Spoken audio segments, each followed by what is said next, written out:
જે પણ consumer pumps છે, કન્ઝ્યુમર પમ્પ્સ એટલે કે ડાયરેક્ટલી ઓઇલ માર્કેટિંગ કંપનીથી આ સંબંધિત એજન્સીના પંપને પેટ્રોલ ડીઝલની સપ્લાય થતી હોય છે. કન્ઝ્યુમર પંપ દ્વારા આને પૂરતો પુરવઠો આપવામાં આવી રહ્યો છે.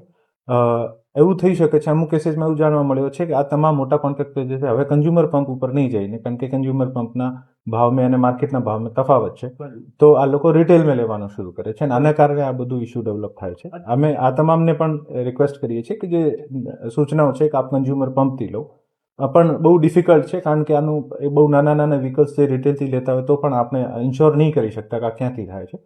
પણ મોર ઓર લેસ બાય એન્ડ લાર્જ વચ્ચે આપ 3-4 દિવસ પહેલા આ બધાને ખબર હશે કે એવી સિચ્યુએશન, એવા મેસેજ પાસ ઓન થયા હતા કે ભાઈ અત્યારે લાઈન લાગશે, ખૂટી ગયો છે, ડ્રાય થઈ ગયા છે. હવે આપ જુઓ છો ફરીથી સ્થિતિ એકદમ સામાન્ય છે. પુરવઠો આપણને સતત મળી રહ્યો છે. ઓએમસી સાથે સતત સંપર્કમાં છીએ અને જ્યાં પણ કેસીસ આવે છે અને કેસ ટુ કેસ બેસિસમાં આપણે રિઝોલ્વ કરીએ છીએ.